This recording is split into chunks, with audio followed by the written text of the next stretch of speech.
And now, introducing the one, the only. Let me introduce to you lively talk with successful people, barely filtered. This is the Jenna Ben Show. All right. Thank you so much for tuning in to the Jenna Ben Show, guys. I'm your host, Jenna Benemy, and with us today, I have UFC number 8 Featherweight with a record of 28-18 and so many awards. I'm going to have to save them for later in the show. Jeremy, Lil Heathen Stevens. What's up, Jeremy? Welcome. Hey, thank you. Thanks very much. Thanks for having me. Yeah, I'm glad to have you on. You are quite the beast. You've been in the game for a really long time. But before we dive into your story, I'm curious, do you play video games? A little bit. Not Okay. too much lately though. I did a little bit earlier, but I need to get back to it. I love like Call of Duty and games like that. So I asked that because I just recorded my 100th episode reunion show with 5 fighters. And it's so funny to me because ever since COVID, I've been discovering that fighters are very often gamers. But I think that's interesting. It's kind of a cool way to get to know people, right? Because you're in the headset and talking smack. Yeah, it's a way to communicate, like you're feel connected with people. Like I always got in there with a buddy of mine, old training partner, Justin Lawrence. He was really good at Call of Duty, and we'd always get the headset and just dial in, and he kind of helped me out and figure some things out. And, we went through it and just tried to tag as many people as we could and talk that smack. I know, man. When I was growing up, we played with rubber cement glue and made booger balls. And, we were all excited about our stationery. Yeah. I had a Nintendo. I did have a Nintendo, and I was like the original, Oh, I would have crushed any of these guys at Street Fighter 2, but it's been so long, Yeah. Yeah. Yeah, I know, right? You bring that up, you're like, oh, that's like old school games. That's badass. Yeah. Street Fighter. Well, thank you. All right. So COVID has kind of taught me some things about myself. I was actually forced into turning my show into like a remote show because I only used to interview people at Dash Radio headquarters in Hollywood. And, I wanted them to have the whole experience. And then I'm like, all right, I'm going to build my own studio, as you can see, because COVID's not going anywhere. And I learned things about self-motivation and, like kind of not taking advantage, but making the most of this downtime, what have you learned about yourself, if anything? Man,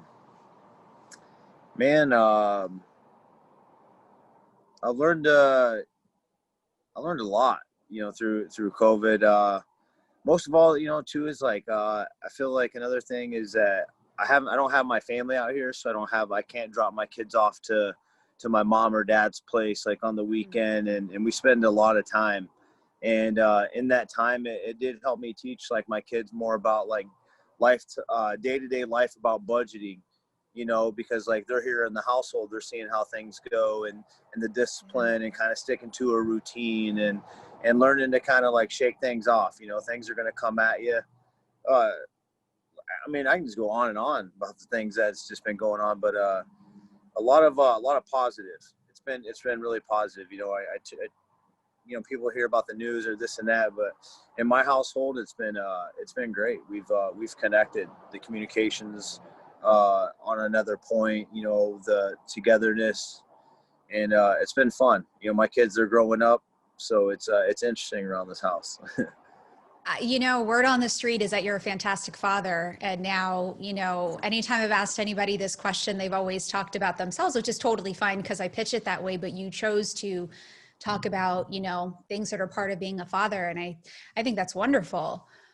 And those are things that they don't teach us in school. And that's, I have this whole debate because I got to the PhD level, but then I quit and I'm like, man, I wasted so many years on education that didn't teach me anything about how to be a functioning adult in this society. And you're teaching your kids really valuable lessons about budgeting and I'm sure taxes when that comes around, Yeah, that's cool. Thanks for sharing that. Yeah, a lot more, I would say, for me is like a way to relate to my kids because I never was like the smartest kid in school. I always had to like bounce around, so I was a little bit behind, or it just took me longer than most. But I always like did stick with it.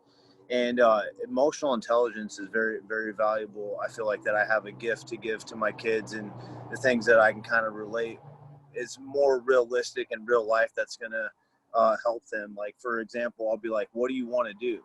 Like, don't go off to college if you don't know what you want to do. Like, really, what do you want to do? And just that simple question alone, leaving them in the now, they have so many years to be like, man, what do I really want to do? They have that option. It's available. It's a lot different times than compared to maybe like our parents growing up. They didn't have these opportunities. They didn't have these this FaceTime communication per se. So that's really fast, and it's good to just kind of slow things down and think about that. I love that you're asking your kids these questions, and there's so many options now. Joanna Jędrzejczyk was just on my show, and she made a good point. She's like, in this century, anybody can do anything, man, woman, different races, whatever it is, there's so much opportunity. For me, if I had kids, I would want them to start interning by like age 15, 16. And then, because I think those internships are going to offer so much more value than a traditional college education. And you can do that too, but at least it's going to give you some hands-on experience to say, hey, I like that. I could see myself doing this, Yeah. Yeah, kids are a lot more creative. Like, my kids were making tie-dyes, and my buddy Miles has a son who makes tie-dyes. I'm like, hey, if we buy these shirts, take them to OB, like, you guys could like set up, my kid's like making lemonade, and they're at this young age, but I'm like, they understand the value of currency and like exchange and being able to offer something. So that kind of gives them like open ideas, because kids are like so creative. I'm like, man, these are like badass like tie-dye shirts, like we could sell these in OB, and really make a killing. So they have like so many options. Yeah, well, you got to send me some pics of these shirts. Oh, now I'm curious. Yeah. So I want to go back to, you mentioned your childhood and jumping around. I read up on you. You had a rocky childhood starting at around 8 years old when your parents got divorced. Tell us about that. Yeah, my parents just could never get it together. There's a lot of fighting in the home. Wasn't good for raising a kid. And I bounced around a lot, struggled with being behind in school, getting kicked out, a lot of emotional like intelligence type stuff that I was dealing with, a lot of like bullying. Every time I went to a new school, I was having to fight a kid, and then sometimes I'd be in that school for just a couple days and kicked out. My mom struggling with drug abuse and alcohol, to getting attracting the same type of guys and that were just like abusive growing up. So we'd be getting kicked out of the house 2, 3, 4 in the morning. And it's kind of bizarre, because actually coming back and doing a lot of healing over these past few years, it's really like a start of a journey when I first kind of entered this type of this work. But I find myself digging more and more and more into this, because it just keeps it moving for me. It keeps everything frequent and fresh, always keeps me in that type of questions of a self with, going within. And I'm actually going back. It's been 3 years to go visit since I've last seen my mom. She relapsed right before I got married. So maybe some shame in the way she was feeling. She fell back into drugs at some point. We kind of lost connection. And before my last fight, the Qatar fight, I got like a hold of her like a week before the fight. She had reached out to me. She didn't seem like she was doing too well. This guy that she's with has been very abusive, so my mom's lived this throughout my whole career. She's never been to a fight of mine, not an amateur or nothing. So fast forward some things, because I think this is important, but she ended up like I was doing these calls to like go and contact her and be like, hey, can you get a hold of my mom, calling the police, trying to get a hold of my mom. But the guy would just answer the door, and she was having like to take these drugs, but he was like overdosing her on these drugs, keeping her real drugged up. She couldn't talk. He'd knock out her teeth. And anyway, she almost died, and he had, the courage to call the cops. They get a hold of her, and they're like, yo, this lady's not right. And the COVID, this is like probably my biggest gift of COVID, that there was no contact. They got a hold of me. They got a hold of my grandma, people close to me. It was like, you know, this lady is not right. She's had bruises up and down her body. It's very sad to kind of hear that, you know, and hear your mom's like in a rough place. I've been dealing with this for so long, and you know, now fast forward, you know, COVID, you know, they had doctors on taking care of her. I was able to get guardianship of her, and now she's into a rehab facility. She's basically kind of, they declared her like incompetent. She remembers things. Thank God she still remembers me. And I'm able to kind of go back during this Christmas time to kind of have that healing, just to go give her a hug, give her a kiss, and then embrace that. And that's a big journey involved in this, like fighting. It's been like a big healing as well. Oh my God, you have been through it. I mean, you've been your mom's caretaker since you were a little boy. And Yeah, so, we lost a lot of contact in that time, you know, through like, once I was able to kind of grow old, you know, I tried to run away. I was like, man, I want to make something of myself, you know, be successful, and just kind of run away from it. But the more that I actually kind of got into healing, I went right back to the, you know, those issues and healing within, inside, being able to love and care for my mom, you know, and be able to kind of help her, because she was in a really dark situation. It's been a lot, but it's been very powerful. And like I said, I think COVID, that was like my biggest gift, was my mom, being able to talk to her again and heal her, know that she's in a good, safe place. yeah. Wow, you have to be incredibly strong emotionally to be able to put aside all of the anger and resentment for like, hey mom, I didn't get to have a mom. I had to like move schools. I had a really rocky childhood. I didn't get to just focus on being a kid because you couldn't get your shit together. And I'm going to love you anyway. And I'm going to do everything in my power to care for you. Despite, I mean, you had to deal with this a week before fighting. That's crazy. Because I always talk to fighters about the psychological behind the scenes of fighting. And it's huge. It's like, it's everything. I mean, if you're not right up here, you just can't do it. Being in that cage is like the most intense experience, right? So what was that? That was a week before which fight? And did you win or lose? The Qatar fight. The fight, you know, I had a great performance, and it didn't go my way. I just got hit with an elbow where, you know, I cracked his nose, you know, and it was just like one of the moments. But I would just say that I chose to live in like love, not fear. You know, I was just tired of living in pain, because like that was like my self-sabotage, was to live in that pain. I just got tired of living in it, you know, and making that part of like my problem. So I really, it was just kind of coming from a place of love, you know, because love has like no limits. You know, I can be, you know, forever loving to my mom, to myself, and it tends to kind of ripple out, have that like ripple effect of just greatness when you come from that place, instead of like that pain and walking around angry. I did that for too long, you know. I'm tired of living that life, you know, and I realized like I can still live my best life by being in that place of love and happiness. Mm-hmm. And the only person you're punishing when you live in that place of anger and hatred is yourself. Because then it's like, you know, it eats away at you internally. And I mean, you know, I can certainly relate to some of what you're talking about. But good for you. I'm happy for you that you've Thank you. taken control of you know, and your mom. I think the fact that she's getting proper care is just a bonus, but you as an individual, you've come full circle. You're being a great father to your kids now. So you're making sure to break the cycle. Of course. Yeah. That's I think the biggest thing. It's a big gift. You know, it's like they say, you know, you got to fill your cup up first before you can, you know, fill anything else, you know, and my cup is filled, and I'm able to give that gift to my kids, to, you know, do interviews like this and be able to kind of just reach out and be human. I think being vulnerable and sharing things like that is, there's power in that. Absolutely. Okay. Now grandpa got you into wrestling, and then that turned into MMA. So how did it all go? And when did you realize you were good? Yeah. So as I bounced around, I was able to live with my grandfather, and my uncle Gino is the one who got me in, but my grandfather is the one who got him into wrestling. And my uncle Gino was like a hero. He was a big dude. He was a god to me. Meanwhile, this guy that I think is a god, he picked me up when I was sleeping one time, and my grandma has like 17 grandkids, and I was sleeping, me and my cousin, and him and the older ones, they picked us up while we were dead asleep, threw us in the pool. So we woke up in the pool. Fast forward, he's a cool dude.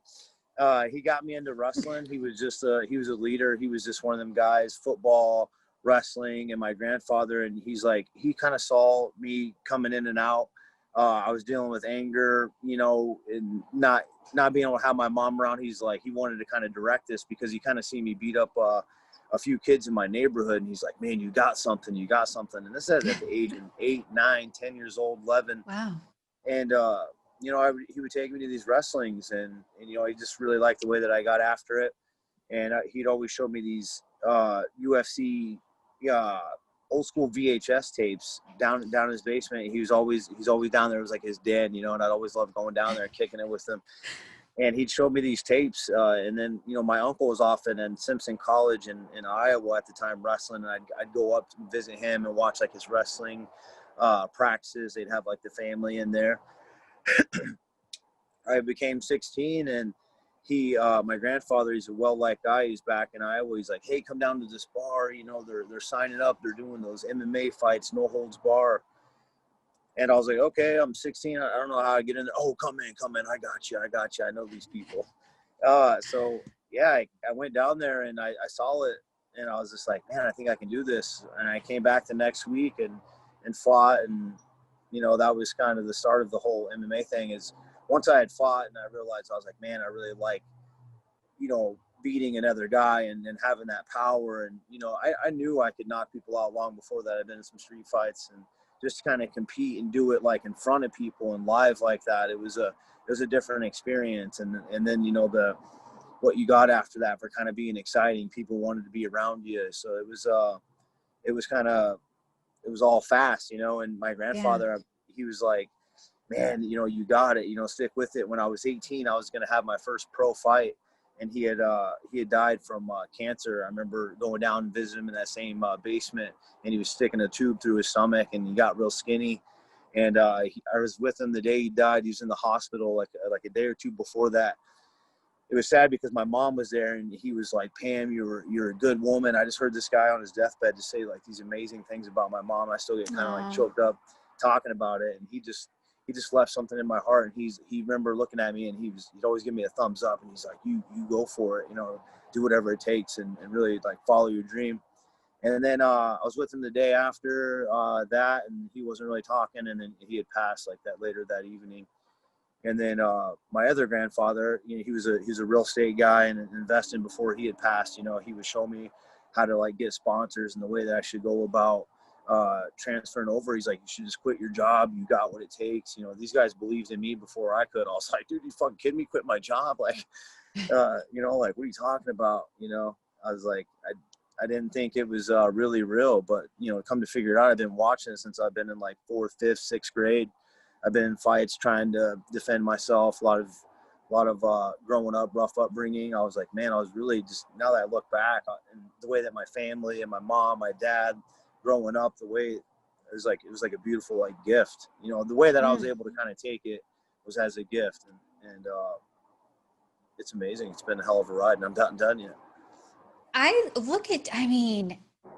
could look at your situation on paper and be like, damn, that kid had it rough. What a sad story. But now as I hear you tell it, I don't feel sorry for you. I feel proud that you're able to look back at all of the positive moments and lessons and turn your life around. Thank you. Appreciate that. I think success, like I always said, it's a mindset. If you have that mindset, you're willing to dig deep, you're willing to just, willing to adapt and grow and constantly like be evolving and have that and take it as lessons, I think you're going to be really successful. And that's success at life. That's the way I look at it.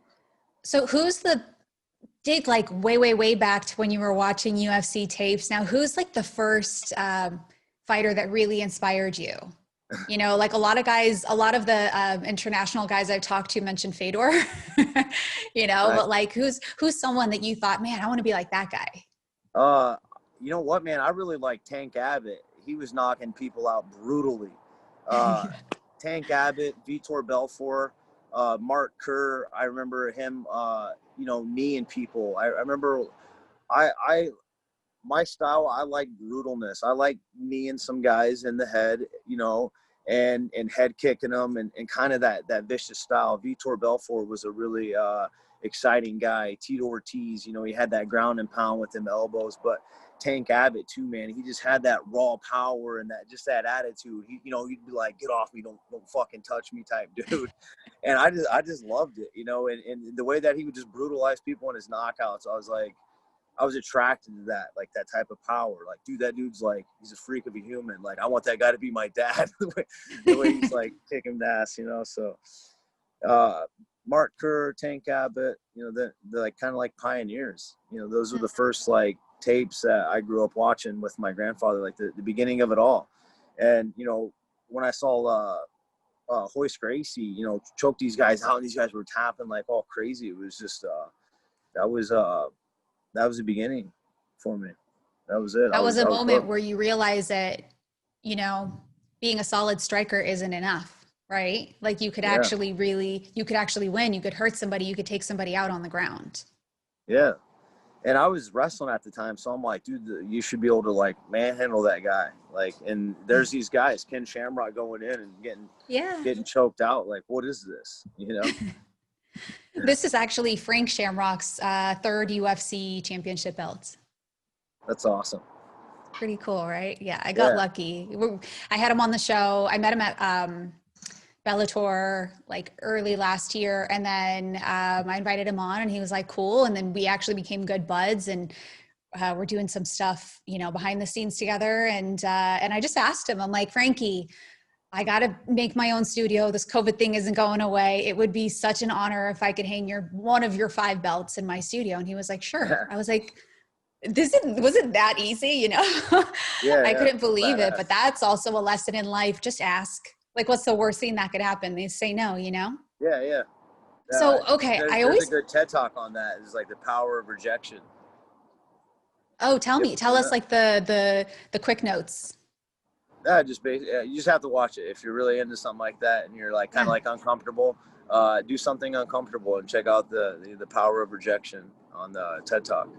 Okay. I'll look into it. All right. So I talked to everyone about how they got into the UFC. Now you've been in the game since UFC 71, and the UFC was just a different experience at the time. So what was it like as an OG? I was young. I don't know, man.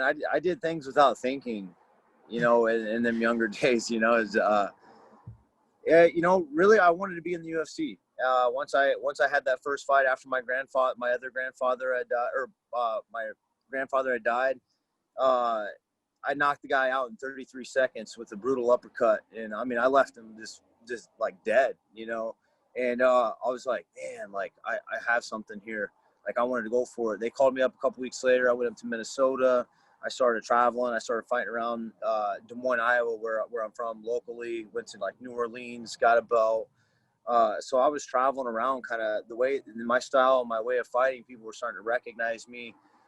I followed Josh Neer, an old, really good friend of mine. I followed him up to Pat Militich's gym, and I was going up there, sparring Jens Pulver and these guys. And I was like, man, that was brutal. That was a big eye opener. I was like, damn, what am I doing? Like this is kind of crazy. I don't know if I could really do this. I was kind of second guessing myself, but I kept showing up, and every time I kept showing up, these guys were kept like, all right, I'll see you tomorrow. I'll see you tomorrow. And then, that kind of shut down. I decided, once I got going, on that local circuit, I was fighting January, February, and, I was going to fight like this big show in my hometown in like April, and UFC had like been hearing about me, and they're like, hey, we need to fill in Can you fight Den Thomas? And, you know, I fought in May on my 21st birthday in Vegas. So that was it, you know, and it's funny because, like, I went in there and I was just like, man, I got to just fucking show motherfuckers what I'm about, you know, and do my thing. And, you know, he had me in the arm bar and I went to roll out and Big John stopped it. And I'm like, look, you know, I didn't tap. I'm like, and you don't remember Joe Silva?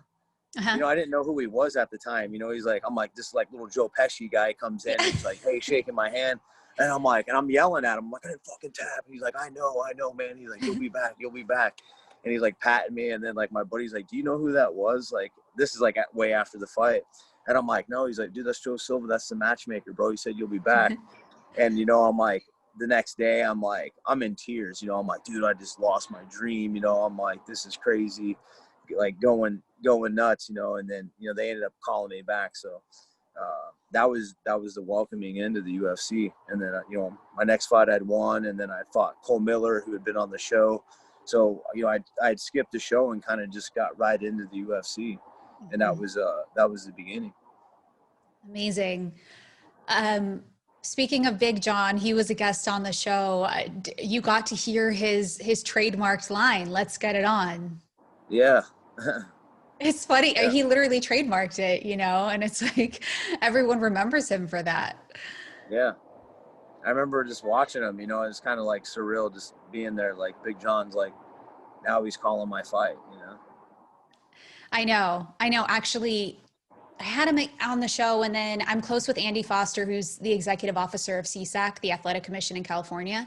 Mm-hmm. And he invites me to sit in on these monthly meetings. They're really cool, actually. I think as a fighter, you'll appreciate that these guys meet. It's all the, you know, the judges and the refs, and they recap the fights, you know, fights that were on recently, any kind of fights that, you know, maybe there was some sort of question over the outcome, and they just kind of talk it through. And oftentimes it's the same judges who scored the fight. But then when Big John comes on, it's like a whole different experience because he created the game, you know?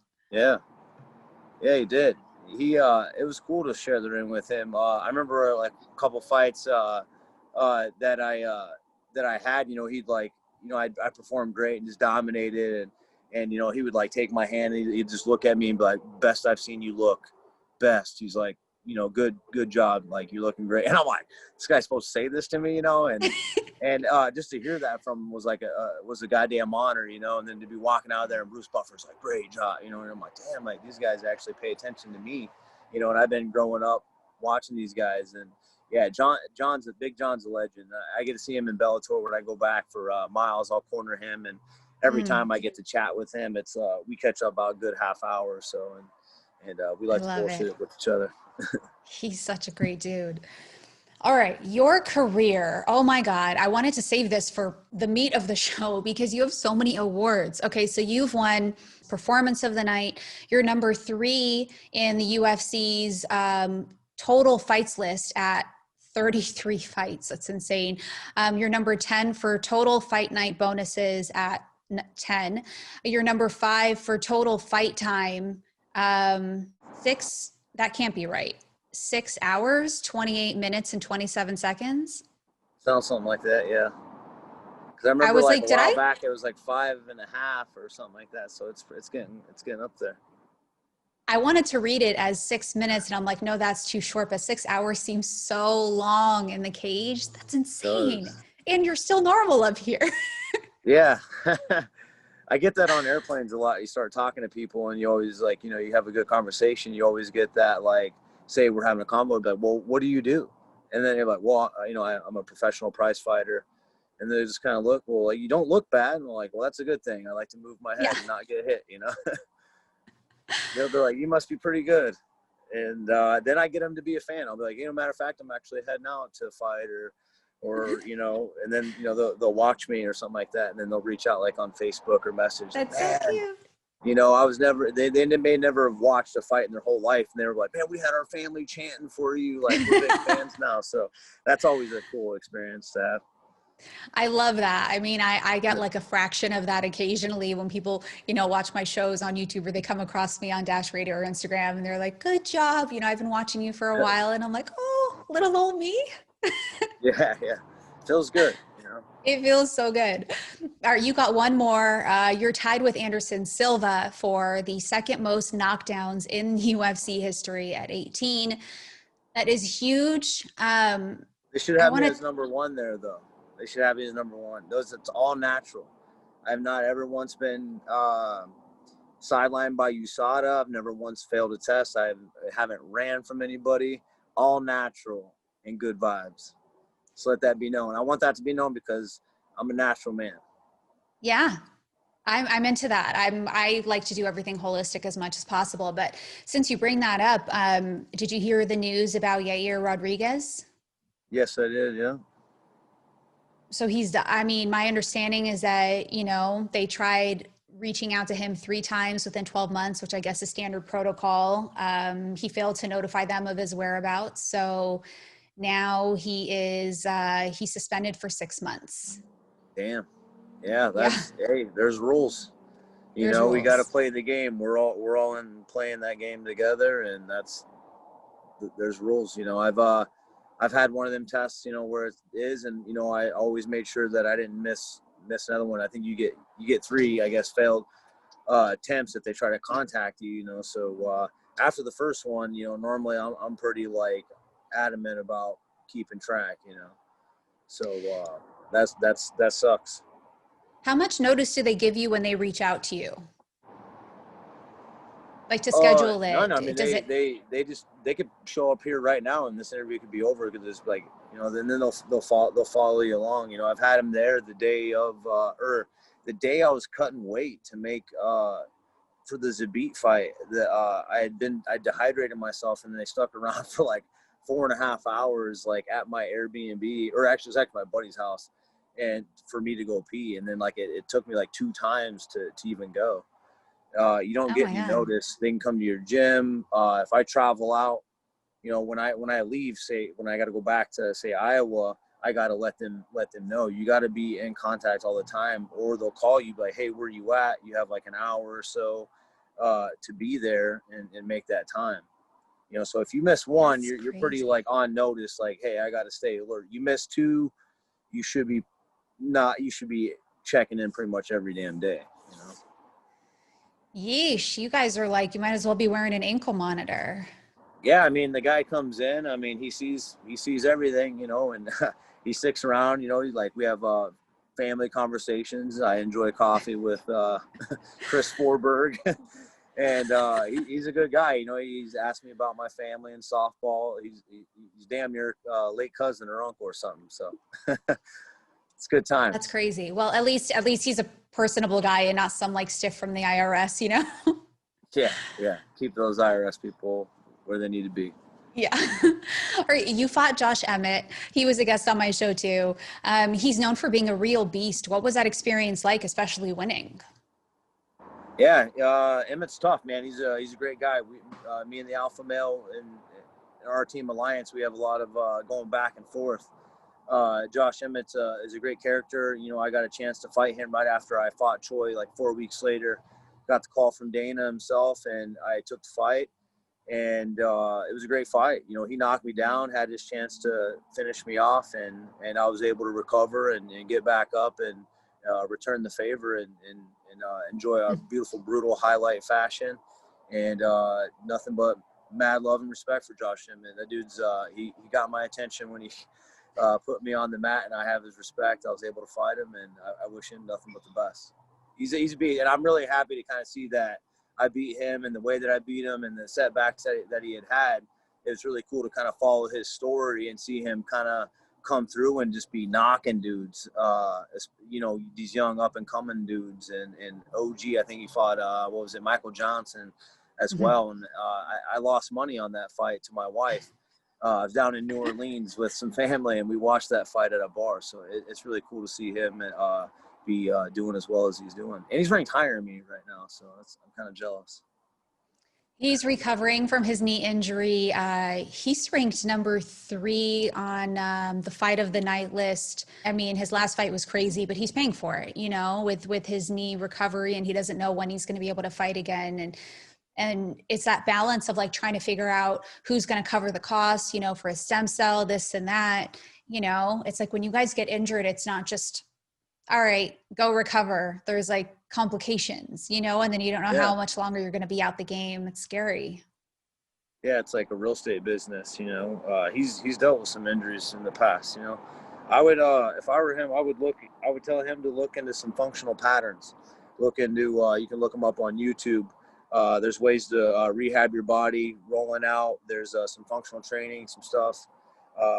Maybe there's somebody up in Sacramento, a functional patterns person that could reach out to him and get him into some different dynamic movements that would help longevity of the body, because I know he deals with injuries a lot. I've been getting Dominic Cruz into functional patterns as well, and it seems to be working wonders. I use it. It's a good way to break down the body and use correct biomechanics and use correctional exercise. So going forward, you're not going back into the same messed up patterns. You're able to correct yourself after some myofascial release or like massage, rehab, then going in and kind of correcting everything in a proper way. That's so nice of you. See, look, you're such a nice guy that you're like willing to help him out. And I'll totally send him this clip. I'm sure he'll appreciate it. Yeah. So, all right, you were supposed to fight Arnold Allen in November, but then it got canceled due to an injury. How are you right now? Are you good? You fully recovered? I am good. I am recovered. It's been a long road. Functional patterns, you know, after my last fight, you know, I was calf kicking really low. You know, that already caused damages within itself. And after, when I got clipped, I rolled at my ankle, and I rolled over my rolled my ankle really hard. Nothing torn. It just basically like stretched out the muscles, and it's been a long road to recovery and just getting back and kind of seeing where I want to be, you know, with having to train a lot different. I'm not getting any younger. My weight's going up, and we're looking at options at 155 pounds where I can kind of come back. I feel totally recovered, and you know, I'm ready to go. When I interviewed Jack Hermanson on the show, I think I had asked him who's someone to watch out for. And he mentioned Arnold Allen, and he said that he's underrated, but he's a beast. And I've asked a few other people if they agreed, and they thought, okay, he's good, but I'm not, you know, particularly threatened by him. What are your thoughts? Arnold Allen, I think he's a competitor. I think he's tough in that aspect where he's like in great shape. He has like the mechanics, you know, he's strong. He mixes things up, but he's not a killer. He's not a dynamic person like me. He's never been in there. Somebody with me, I can put your lights out at one shot, and hey, I can wrestle too. I got great ground and pound. And I just like to brutalize people when I get inside the ring. I like to knock your head off in a different aspect. I get a kick out of putting you on the canvas and hitting you again. And just, I can outclass you. You know, I can utilize my skill. I think I have a lot more skills than Arnold Allen. But I don't really want to talk about him because I feel like I'm going to be moving up to weight. And he's down at 145 pounds. If I happen to see him, I'll take him out, and I'll definitely put him on my highlight reel. I'm not scared of any of his skills. He's kind of soft. Okay. All right. Honest too. I reached out. So a long time ago, not a long time ago, a while back, I interviewed Rumble Johnson, and I don't know how he gave me your name, but I might have asked him, hey, do you have any good friends that you think would be good for the show? And he referred me to you, and I slid into your DMs, and I was like, hey, you should come be a guest on the show. And you were down. And then I don't know, somehow I got distracted. And then I'm like, I never had Jeremy on the show. So I reached back out, invited you. Here we are today. And so of course I had to go back to Rumble and be like, okay, I'm finally interviewing your boy. Do you have a message for him? And this guy, he's like, I almost want to read it in a Rumble voice, but I'll butcher it. So he said, I need more knockouts from him like he did against RDA. And if there was ever a respectful, crazy family man in MMA I love and respect, it's him. Nice. That's cool. Thanks, Anthony. I appreciate that. You know, I look up to him a lot, and I was actually thinking about the interview. You know, his coffee is amazing. actions or actions, right? Action And with a K. Yeah. yeah, actions. And man, and just, you know, thinking about moving back up in weight, you know, seeing how he did it, and just, you just went on those highlight tears and just knocking people out because he just felt solid at that weight class. So he's the man, dude. He's missed as well. I miss that guy. He's at my wedding. I had an amazing time. For him to show up and be there was probably like a really great accomplishment in my life. He's a great dude, gentle giant. He's the man. Yes. Yeah. He's one I've stayed in touch with too. Great guy all around. I agree. So most of your wins are by knockout. I would assume you're stronger on your feet. But your wrestling background has served you well because most of your losses are by decision. So you've only had 3 knockout losses and 3 submission losses. So what does it say about you as a fighter?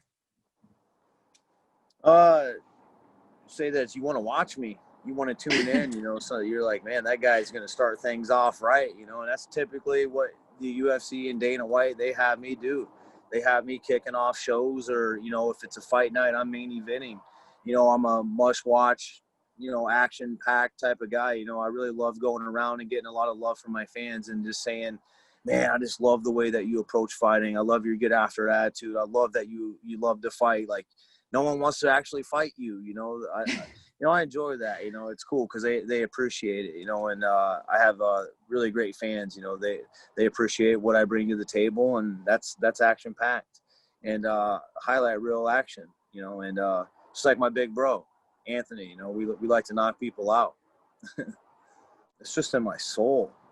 I think I just come from something deeper within. It's in my soul, and I've developed mental toughness and competitive edge and experience, and I've taken all that and I just harnessed into what's purely just been given to me by God, is just my good, loving, powerful, passionate soul. And I love fighting, and I love. And, you know, in a sense, like, do I want to say that? Do I want to hit people so fucking hard and like let them feel my pain, and then be able to brutalize them and get paid for it? It kind of sounds disgusting, but, you know, to say that that's not true, fuck yeah. You know, I utilize and harness that pain, and I get to channel it out on someone's jaw or calf or body or head, whatever I decide to choose or whatever it comes up with, you know, and that's the business that I get paid in. It's but really, I'd have to say to myself and be honest, it's something in my soul. I've been born with it and blessed with it. Okay. How much of fighting is psychological, would you say? I'd say 100%. It's all psychological. It's really it. It's all mental. Yeah. Do you see a sports psychologist or anyone to kind of talk through your stuff with? And do you do like visualization, or what other tactics do you employ? Yeah, I've done mental coaching. I'm still involved in mental coaching, more like emotional intelligence type coaching, counseling, like kind of like a mental counseling, being able to handle things. I like to stay in those types of realms where I get that. I do meditation. I jumped in my pool. My pool is like freezing, cold therapy. Oh, nice. You know, I like to meditate. I'm in the bath. I like to do a lot of healing, body work. You're not afraid of tapping into your emotions and addressing the things that make you feel weird or off, or are preventing you from reaching your most powerful self. Yeah. Sometimes it takes a couple days. I got to put myself into question or get some type of outside the box thinking, and be able to be vulnerable and share my pain will kind of help me somehow learn a lesson, or like I've done my whole life. You know, you probably kind of heard throughout this interview, I've taken a negative and turned it into a positive. And like, how do you do that? It's been a choice for me. I like to be in the question a lot. Like, what do I want? What is truly bothering me? You know, and I have outside of fighting, I have a wife, I have kids, I have struggles, I have problems, you know. Me and my wife argue, and, you know, when we argue, I want to figure things out. And sometimes I have to go completely outside myself, to be able to open up, be able to receive, be able to listen, be able to talk. and have those understandings, be able to share my feelings, be like, hey, I need this from you, or when I'm feeling like this is what I need, and be able to hear her side. I have to come as one full person to my wife as another full person in order to make a relationship, which is two, a couple together. And I don't get that by knowing my past. My parents, they never taught me any of that. So I choose to be involved in mental coaching and listening. Coaching has gotten me a long ways. It's got me fights won. It's gotten me proof that I can heal a relationship, proof that I can reach out. If any of my friends are listening to this, they know I'd be calling them up on the weekends and trying to stay in contact with people and reach out and be able to help them and share ideas with them as well. And I'm human in that nature, so it's constant work. It's definitely constant work. What style of communication do you prefer from your corner? It's got to be like certainness, calm clarity, but certainness, strict discipline. I need more of like, the bullets are flying, so I need kind of that calmness amongst the war, that communication, that certain communication, that positive.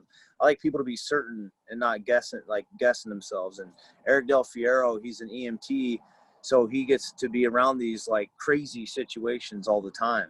And he gets to come in with his certainness, his preparation, his clarity on like what his intention truly is, which is to help this person, guide this person, get them to safety. As in me, he's trying to guide me into that safety to where I can get the win. He's bringing that certainness, that aggressiveness tone in his voice to make sure that like that's the way I like to click. It's more a little bit of aggressive, a little bit fire up under the butt, like a horse race. So I like that, but with the positive certainness, it's like a good controlled aggression.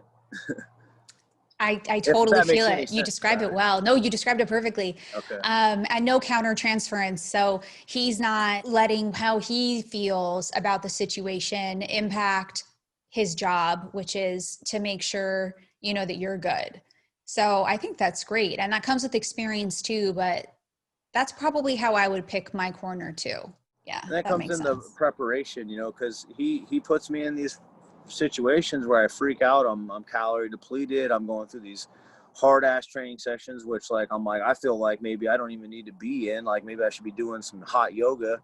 And how is my body going to respond during the most stressful times? So we have that data. So going into the fight, he knows what's going to make me tick. He knows what's going to be there. He's been in a lot of my fights, a lot of cornering, but just the day to day. And he's in tune with, hey, how you feeling, man? How's your mental coaching, man? And like, what's working for me? He talks to my wife, he's always in tune with this data. I always look at Eric as a eagle looking down at a chessboard, and I'm one of the guys, and he's got to maneuver me. He knows there's danger around me. He knows there's stressful situation. He knows I'm going to be in the mix, but ultimately at the end of the day in the game is checkmate. And that's me being that's either getting the win, or if it's in life, it's that I'm in a good place. Like I'm focused.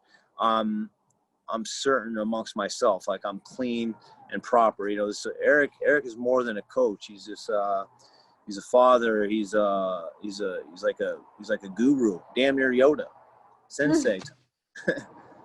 Sounds like I could use a little Eric in my life. Who is this guy? Where did he come from? How did you meet him?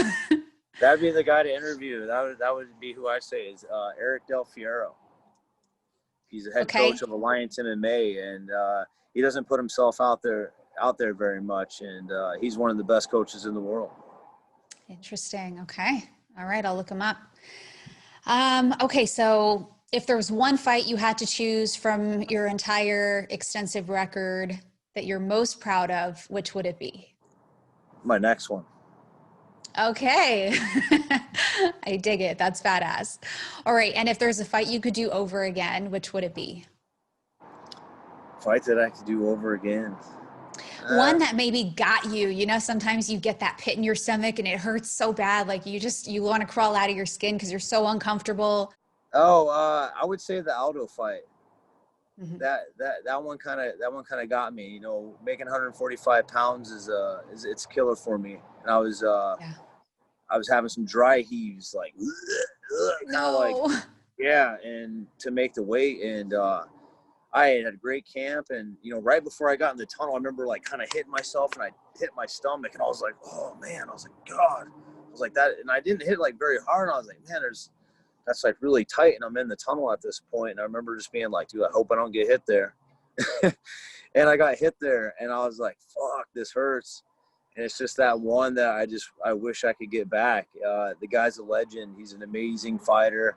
No shame in losing to him, but I would definitely love to run that one back. Interesting. Maybe that'll happen one day. Yeah, hope so. Ideally, how many fights would you like to fight per year? Are you sticking to the 3-fight average, or, you know, all things factored in because you got to make money, right? But then, I think this next year I'm going to be pretty busy. I think there's going to be some good things coming from me this year. I would like 4 fights to break, I think maybe a record of mine of 3 fights a year. I want 4 fights. At least by May 12th, I want to have 3 fights and be in a really good situation. And a really good opportunity coming up. That's what I see in my future. And right at the beginning of the year, once I get that first head, it's going to be on a crack, and I want to be like the Choi, EMMETT, boom, boom, boom, and stay busy. You're hungry. I dig it. Yeah, I've been sitting around for a while. I'm healed up. I'm healthy, motivated. I'm clear. I'm ready to rock. As much as you like to provide the action when you fight, it would be great to have some quick wins so that, you know, your body is ready to go for the next one on short notice. Yeah, Lord knows I need it. All right. So you're talking about hitting the ground running, but any plans to retire? I mean, is there like a certain age or a fight number, or how will you know when it's time to go? I feel like I'll know when I know, you know. I feel like I don't want to put a label or any limits on what it is that I have going. As of right now, I'm feeling great. I'm happy. I'm motivated. I love waking up every day in my beautiful house, my beautiful wife, my kids. I'm enjoying the dream, and I feel like I'm just getting started still. I feel like right now I've entered my prime. I have a lot of experience going into the game. I have a lot of longevity left, and if I have it my way, I'm going to be around for a while. And I have these next few years to be the best, and I'm looking to take full advantage. Love that. Is there anyone you're too close with to fight? There's probably one person, maybe 2, 3, but one person I would say would be Miles Jury. He's like my brother to me. You know, this kid, you know, it's amazing to see his story. You should interview this guy. This guy's is a fucking legend. You know, he came up in Detroit. I invited him out to Miami. I had looked up his flight, and I shut my laptop on him, and something just told me to bring this guy out. And he ended up being my training partner for years. He came out here, he blew out his knee. He didn't really have any money. I'm like, bro, you can crash on the couch and just chill here. Like, you're better off instead of going back home and, you know, smoking a ton of weed with your friends and be like, oh, I was on the Ultimate Fighter. I'm like, dude, stay here and get it. And this guy has grinded his way to the top. He's still one of the top premier fighters. He's moved over to Bellator. He's a big real estate investor. He's got his own YouTube channel, and just a powerhouse in life. And that'd be a guy I no matter how much money I wouldn't fight. I fight him every goddamn day when we're in, when we're in the gym. So that'd be the guy. That's what I hear is typically people don't want to fight their training partners. Yeah. Yeah. Those long time training partners, you know, not a guy who's been in there for a year or two, you know, someone I've shared over a decade with this guy. Mm-hmm. So that's a lot. We've been through a lot, you know, the backstages to traveling around the world to the families to, you know, raising our own family now. It's, you know, I have them over. It's a big difference. Mm-hmm. Got it. All right. As we exit the show, I would love some words of inspiration from you, Jeremy Stephens. You're a really deep guy, and you've talked about the importance of doing some internal work and dealing with your demons and emotional intelligence, which I totally support. What advice do you have for people who are maybe having a hard time self-starting? Yeah, to let go of however you feel that you're feeling, and to really just look at yourself again, like over a chessboard, and maneuver the way around it. Reach out, communicate, and let somebody know if you're in pain. Really, and just being able to communicate, reach out to people, talk to people, really ask them how they're doing. Get back into the human nature of things, not just like, oh, a like on Facebook. Really communicate with people. And one thing I realize is we don't listen to each other enough. Of all races and all this stuff like going on. What I really figure out is like we just don't listen to each other enough. Like hearing other people's problems and really taking that into account. And how do we go from there? There's a problem. Let's listen to it, and let's come together and let's fix it. Yeah. There is healing in helping. So yeah, that can provide a sense of purpose too. I can see that. That reminds me of some advice my girlfriend gave me, and it wasn't even advice to me. She just said it and it stuck with me. She's like, just remove the emotion from it. And I was talking about getting back in the gym because, for me, it's like the first couple of weeks are the worst and I hate it. And I'm like not seeing results, my body's just like not where I wanted to be, And so to me, it's like my brain tells me that if I keep at it, I'm going to achieve the results I want because I've done it a million times before. But those 2 weeks when you're not seeing anything, it's easy to get in your emotions. Yeah, like you said, you reached out, you listened to a friend. Sometimes just like you may not even be given advice or given a motivational thing. You maybe just picked up something that someone said and you just stick with it. It's keeping things simple sometimes is a big thing. One thing I learned about Justin Gaethje on his podcast with his Joe Rogan, he was just like day by day, man, day by day. And I was like, yeah, that was really powerful. That makes it so much easier when you're not carrying the weight of all the pressure that we put on ourselves, for sure. Yeah, we get in our heads too much. Like I get in my head, man. I'm like, oh God. I'm like, dude, relax, calm down, like, and just do one thing at a time. Mucho take it easy. Yeah. All right, Jeremy Stevens, give us your Instagram handle so people know how to find you. Lil Heathen MMA. That's everything. Lil Heathen MMA. Check me out. I got some new shirts. Be sure to follow me on IG. Click on the link and support. I got baby onesies too. So. Oh, no way. That's so cute. Yeah. Okay, sweet. Well, guys, you can find me at The Jenna Ben Show on Instagram and YouTube. Thank you so much for tuning in week after week. I love you guys, and I'll see you next week.